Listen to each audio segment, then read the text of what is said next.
In this lecture, we will have a brief discussion of types and components of effective mass. You should know that the effective mass has nothing to do with the real physical mass. This concept of effective mass is introduced and developed only for calculation purposes. But as more and more calculations were done, it was observed that the effective mass is of actually two types. One effective mass was used for density of states calculation and the another was used for conductance calculation. Further, both these effective mass was divided into two components, transverse effective mass and longitudinal effective mass. Transverse effective mass is usually represented by mt, whereas longitudinal effective mass is usually represented by ml. It may be possible that a particle may have two transverse effective mass. Actually, when a particle moves, then the longitudinal effective mass is the effective mass in the direction of motion, whereas the effective mass in the two perpendicular axes of motion is called as transverse effective mass. It is not the actual definition. It is just for brief idea to give you a little more understanding. But the actual definition is quite different, which at least for now is not required. Here we have a formula in which effective mass for density of states is used. Nc is the effective density of states in the conduction band. And here we also have an example in which effective mass for conductance is used, where mx is the effective mass for conductance calculation. We have mu, which is mobility, equal to q multiplied by t, which is time, divided by effective mass for conductance calculation. It is fine if you do not have any idea about these formulas, because later you will be learning a lot about these two particular formulas.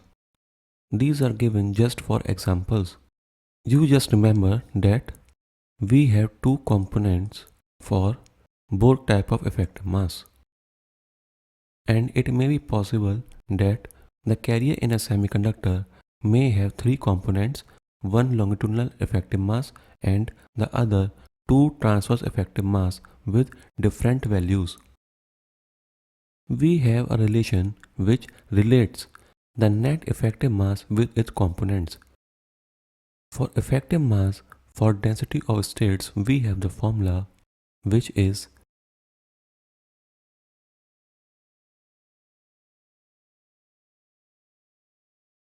where mc is the number of equivalent valleys in the conduction band.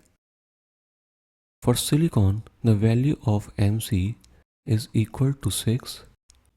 We talked about net effective mass of electron.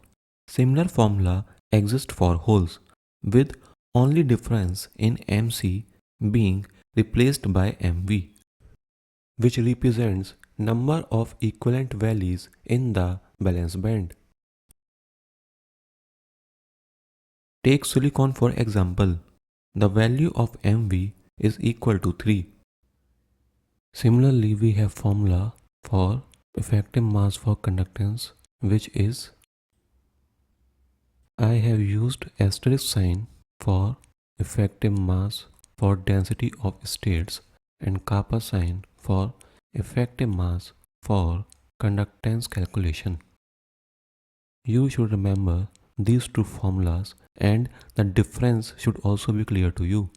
It is very important to remember that the value for different effective mass and even the components may be equal or may be different for the same semiconductor.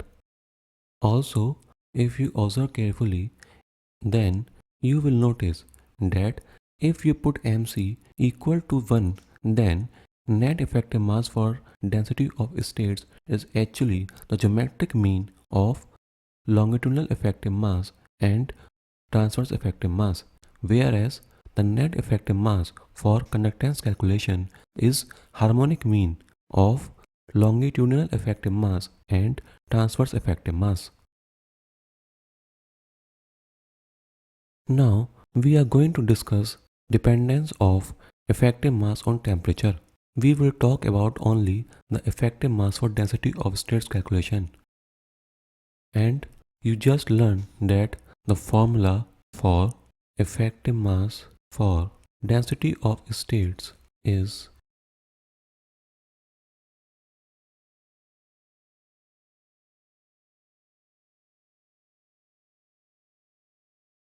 we usually talk about silicon because it is one of the semiconductor which is researched most extensively.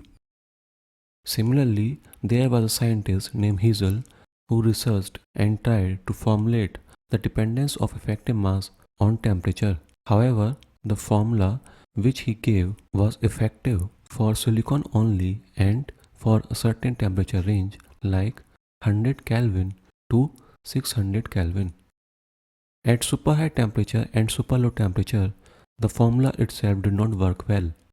As you know already that we have two components, one is longitudinal effective mass and the other is transverse effective mass. Upon researching, it was observed that longitudinal effective mass is nearly independent of temperature. However, transverse effective mass is dependent upon temperature, such that transverse effective mass at temperature T is equal to alpha square multiplied by transverse effective mass at 0 Kelvin. Here, alpha is band gap energy at 0 Kelvin divided by band gap energy at temperature T.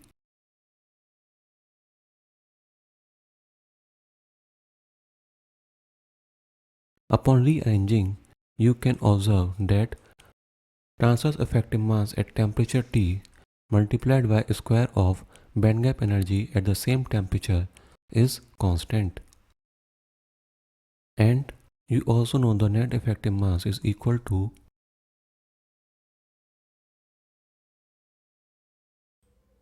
Now, for finding the dependence of net effective mass on temperature, we will first write the equation for net effective mass at 0 Kelvin.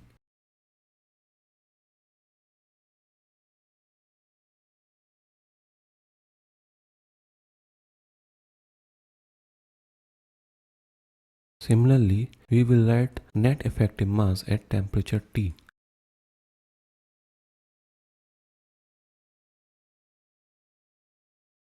Now, we will divide these two equations.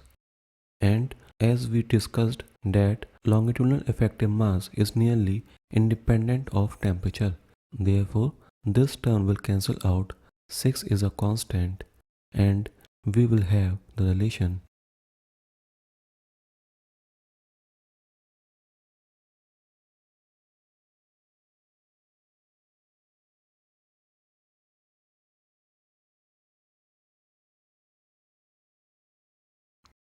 from this particular equation. You will get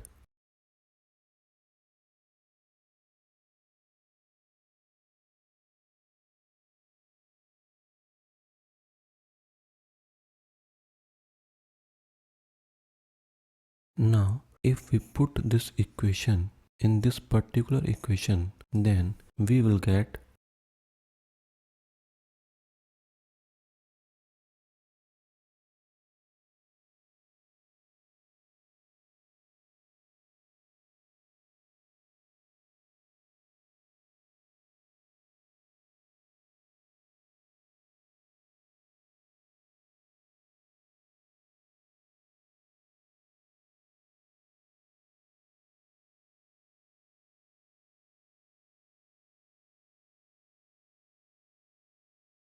and as per this relation, we can say that the net effective mass for electron any temperature T multiplied by band gap energy raised to the power 4 by 3 at the same temperature is a constant. I highly doubt that you are going to find this relation in any book because as more and more researches are done on especially these three semiconductors like silicon, germanium and gallium arsenide, more and more complicated formulas come making the earlier found formulas to be outdated. However, the main objective in this particular slide is to make you aware of the fact that effective mass is dependent upon temperature. For making concept simple, in few books this point is completely ignored.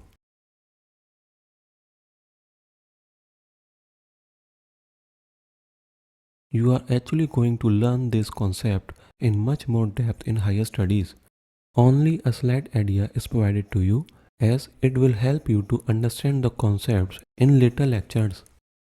We started with conventional energy Venn diagram, then we made EK diagram which was like this. Now if you observe carefully, then you can see that here we have energy and here we have wave vector. So this is actually an EK diagram. We have three valleys. See, obviously there are different types of books in the market. Some books just give an introductory part of all the lectures and make it simple for students so that they can easily understand and have a general simple idea of the functioning of a semiconductor. However, few authors focus on comparatively smaller parts and describe it in much detail. As a matter of fact, if you think this is the final diagram, then you are wrong. If you see the EK diagram for any semiconductor like silicon, then you are not going to find three valleys, but you are going to find so many curves like this, both in conduction band and valence band. But we will discuss here only to certain depth which will be helpful for us for our graduate level study. Now, if you see in the valence band, it is divided into three bands, which is heavy holes, light hole, and split off hole band. In this lecture, we will focus only on this particular point, why these are created. As you know that for any electron, we have four quantum numbers n, l, m, and s. N is principal quantum number, L is azimuthal quantum number, M is magnetic quantum number, and S is spin quantum number. And if there are so many electrons which are present in a crystal, then L is also an angular momentum. Azimuthal quantum number is also known as angular momentum quantum number. The value of L is plus minus 1. Similarly, the spin quantum number, the value is given to be plus minus 1 by 2. The different electrons can have different values, and the combination of these two particular sets will result in two different values. One is plus minus 3 by 2 and the other is plus minus 1 by 2. This difference in combination due to interaction results in different bands like heavy hole, light hole, and split off. This linear combination of basis functions are very useful when we consider spin orbit interaction between the angular momentum of the p orbitals and the spin angular momentum of the electrons. This is not like we are having only these two values of plus minus 3 by 2 and plus minus 1 by 2. As you will go in more depth, you will realize that the spin orbit interaction results in a spin splitting of energy bands in bulk semiconductors as well as in two-dimensional semiconductor structures. While these splittings are small, they are key to understanding spin relaxation and a variety of other spin-related phenomena in optics and transport. This relation is provided to you to have a slight idea how linear combinations result in different bands. But in higher studies, you will be learning Hamiltonian functions and will study this phenomena in much more depth. Similarly, you can see that we have three valleys. However, we study in conventional EK diagram like here only single valley, or you say single minima or maxima. And upon observing, you will also find that here we have Miller indices, and here also we have Miller indices, and these are different in both the directions, meaning that the figure which we are studying in two-dimensional is actually a 3D figure. So you can say that the three valleys X valley, gamma valley and L valley do not lie in a single plane in the actual 3D lattice. You will study everything like what is Miller indices, what are the crystal structures like diamond structure, cubic structure, face center structure. These are only simple structures, but you are going to learn more complicated structures, and also you will be learning much more about X valley, gamma valley and L valley. But everything you will be studying in higher studies. I will not be teaching all these things, as even if I teach you, then also you will skip this, because this particular series of lectures is meant only for graduate level students. For now, it is sufficient for you to understand that we actually have three bands in balance band. In later lectures, you will be studying degeneracy factor.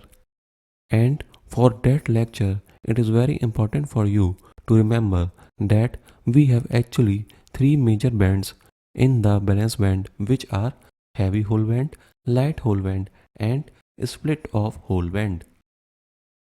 That's all for now.